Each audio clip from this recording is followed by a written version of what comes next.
Mateus capítulo 9. Jesus cura um paralítico.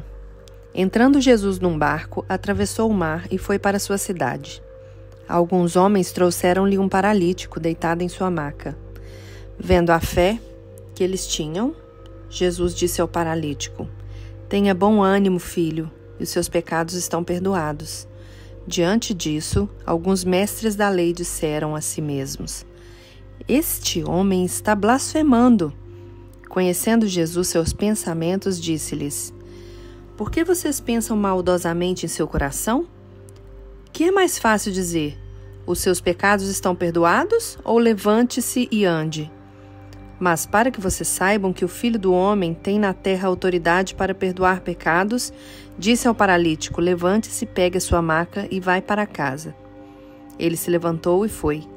Vendo isso, a multidão ficou cheia de temor e glorificou a Deus, que dera tal autoridade aos homens.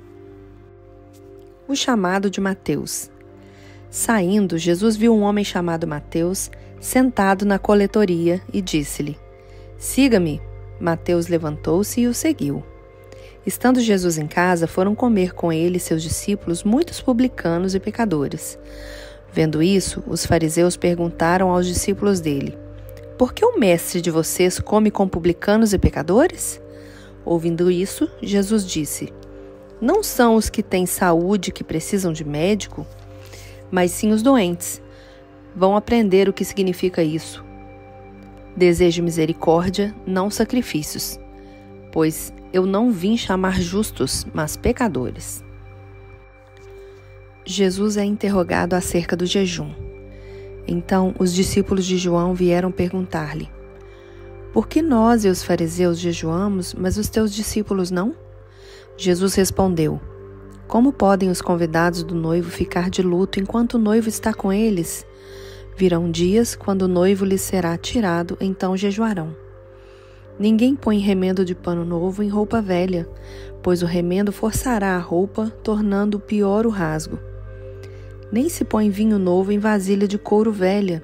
Se o fizer, a vasilha arrebentará, o vinho se derramará e a vasilha se estragará. Ao contrário, põe-se vinho novo em vasilha de couro nova, e ambos se conservam." O poder de Jesus sobre a doença e a morte. Falava ele ainda quando um dos dirigentes da sinagoga chegou, ajoelhou-se diante dele e disse: "Minha filha acaba de morrer. Vem, impõe tua mão sobre ela e ela viverá." Jesus levantou-se e foi com ele, e também os seus discípulos. Nisso, uma mulher que havia 12 anos vinha sofrendo de hemorragia, chegou por trás dele e tocou na borda do seu manto, pois dizia a si mesma: "Se eu tão somente tocar em teu manto, ficarei curada." Voltando-se, Jesus a viu e disse: "Ânimo, filha, a tua fé a curou." E desde aquele instante a mulher ficou curada. Quando ele chegou à casa do dirigente da sinagoga e viu os flautistas e a multidão agitada, disse: "Saiam, a menina não está morta, mas dorme." Todos começaram a rir dele. Depois que a multidão se afastou, ele entrou e tomou a menina pela mão e ela se levantou. A notícia deste acontecimento espalhou-se por toda aquela região. A cura de 2 cegos e de um mudo. Saindo Jesus dali, 2 cegos o seguiram, chamando: "Filho de Davi, tem misericórdia de nós." Entrando ele em casa, os cegos se aproximaram e ele lhes perguntou: "Vocês creem que eu sou capaz de fazer isso?" Eles responderam: "Sim, Senhor." E ele, tocando nos olhos deles, disse: "Que lhes seja feito segundo a fé que vocês têm." E a visão deles foi restaurada. Então Jesus os advertiu severamente: "Cuidem para que ninguém saiba disso." Eles, porém, saíram e espalharam a notícia por toda aquela região.